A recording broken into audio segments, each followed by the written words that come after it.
É ali onde a vida feliz é possível. É ali onde a excelência eu venho buscando nos últimos 30 anos. É ali onde a felicidade atravessou a minha vida. Dali nunca mais saí.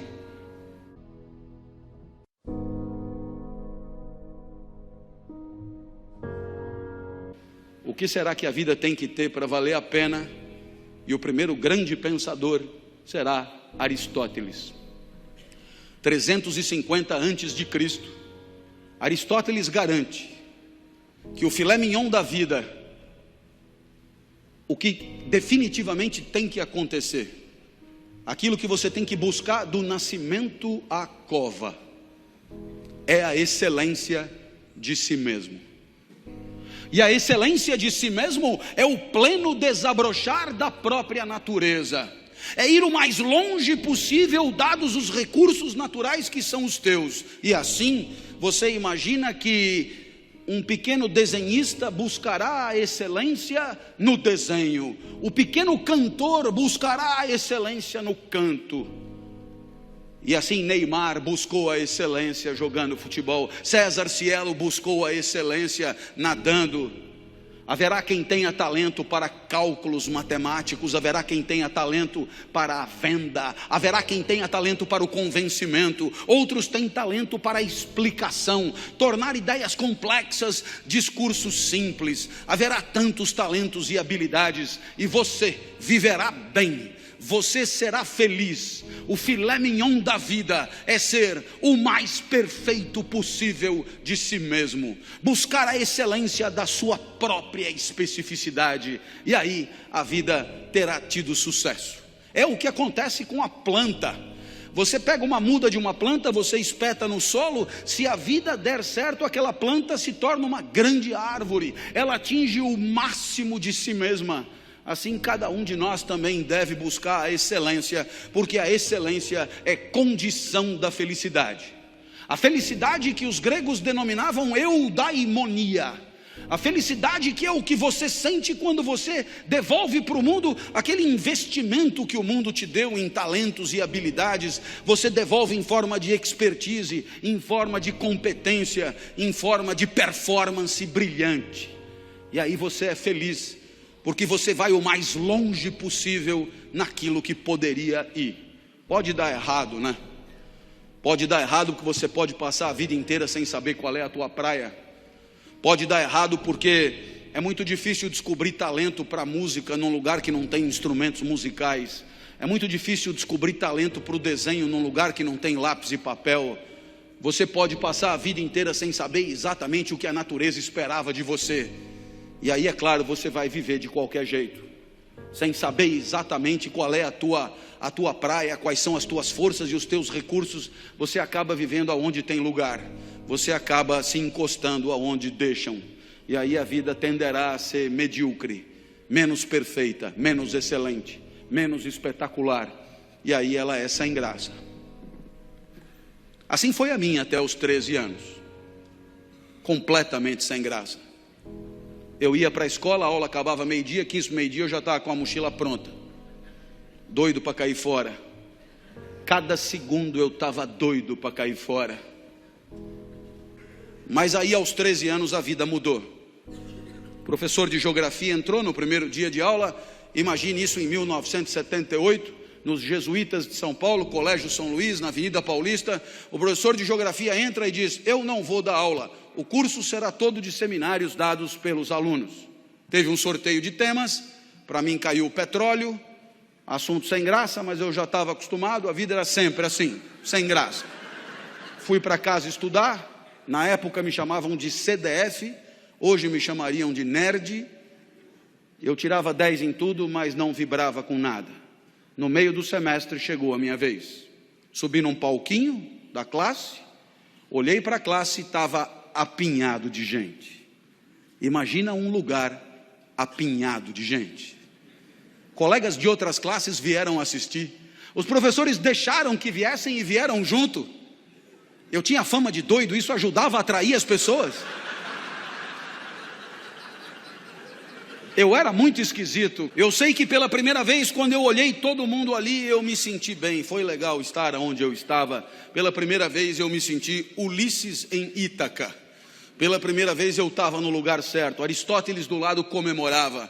Pela primeira vez aquele lugar era adequado para mim, como a várzea é adequada para o arroz e o deserto ao cactus. Pela primeira vez daquele lugar eu não queria ter saído nunca. Para ter certeza que ia demorar o máximo de tempo possível, eu não começava. E olhava para todos em silêncio, os colegas se cutucavam. Esse cara é mais doido do que eu imaginava. O professor me ameaçou: comece, eu vou lhe dar 0. Eu tive que começar, cheio de entusiasmo, falei tudo o que eu sabia sobre o petróleo. Mas eu falei rápido demais. Quando eu acabei, faltavam 50 minutos ainda. Um colega disse: professor, deixa ele continuar falando, é tão legal o jeito que ele fala. E o professor disse: ele que fale, a aula é dele. Nossa, que dilema, que dilema. Eu não queria sair dali, mas não sabia mais porra nenhuma para falar. Então eu decidi inventar sobre o petróleo. Quando eu decidi inventar, eu lembrei do meu pai. O meu pai sempre foi a pessoa mais importante da minha vida. Foi o meu pai que me criou. E o meu pai, ele nunca estudou. Mas ele dizia coisas que depois eu encontrei na filosofia mais sofisticada. Você certamente já ouviu falar de um pensador do século XIX chamado Nietzsche, que escreveu uma obra complicadíssima intitulada Assim Falava Zaratustra. Pois muito bem, nessa obra tem uma fala que meu pai dizia praticamente com as mesmas palavras. Olha só a comparação. O filósofo dizia: demore o tempo que for para perceber o que você quer da vida. E o meu pai dizia: não tenha pressa na hora de viver. Aí o filósofo dizia: percebendo o que quer da vida, não recue ante nenhum pretexto. E o meu pai dizia: para trás nem para pegar impulso. Eu lembrei do meu pai, eu me empertiguei, ali não tinha mais como recuar, e eu disse: bem, o que eu falei até aqui está no livro de vocês, é só ler. Está fácil. A partir de agora eu peço que anotem, porque o que eu disser não está escrito em lugar nenhum. Olhei para trás e vi que o professor arriou os óculos intrigadíssimo. Eu tive medo, mas eu lembrei do meu pai. Ali não tinha mais volta. E eu comecei: não adianta nada ter petróleo no seu território se o petróleo não presta. Tem petróleo bom, mas tem petróleo ruim. Tem petróleo que não energiza nada. O petróleo não tem a mesma qualidade pelo mundo afora. Da onde eu tirei isso? Não me pergunte. Mas dando palestra na Petrobras, eles me garantiram: a intuição é perfeita, tinha petróleo que não presta mesmo, tem petróleo que não energiza nada, eu já sabia aos 13 anos. Então eu me levantei mais e disse: todo mundo sabe que o melhor petróleo do mundo é o petróleo da Romênia. Começaram a anotar. Eu achei fascinante que anotassem. Então eu expliquei: do norte da Romênia, claro, região da Sildávia. A Sildávia não existe. Eu tirei das aventuras de Tintim. Eu olhei para trás e vi que o professor balançava incrédulo. Ele não devia entender nada daquilo. Eu não sei nem onde fica a Sildávia. Esse cara não pode estar zoando com a minha cara. Eu vi que era hora de quebrar ele no meio, aproveitar a fragilidade dele. Perguntei: o senhor sabia disso? Ele olhou apavorado e disse: não sabia. Eu falei: então anota para aprender alguma coisa. Eu sei que eu continuei falando o que me vinha na cabeça, porque eu não precisava lembrar de mais nada. Falei de petróleo na Ilha do Bananal, em Fernando de Noronha, em Madagascar. Um colega disse: dá para repetir? Eu falei: eu mandei você anotar, cara. Não lembrava de mais porra nenhuma que eu tinha dito. Terminou o seminário, vieram os aplausos frenéticos, e um outro colega falou: professor, deixa ele dar todos os seminários. O professor falou: mas ele só estudou sobre o petróleo. Eu falei: quem falou?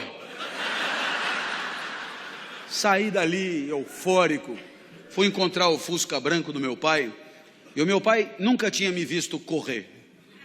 nem andar, eu me arrastava, na verdade. Ele achou até que fosse assalto. Eu entrei no carro, comecei a contar o que tinha acontecido, e o meu pai, que nunca estudou nada, tinha entendido tudo. Aristóteles no banco de trás do Fusca comemorando. Eu tinha encontrado Ítaca. Ali eu tinha achado o meu lugar. Ítaca para mim é a sala de aula. É ali onde a vida feliz é possível. É ali onde a excelência eu venho buscando nos últimos 30 anos. É ali onde a felicidade atravessou a minha vida. Dali nunca mais saí. Os gregos comemoram mais uma vida bem-sucedida. Aquela pequena goiabeira que virou uma grande goiabeira. Aquela pequena planta que não encruou, mas vingou. Essa é a reflexão primeira da história do pensamento.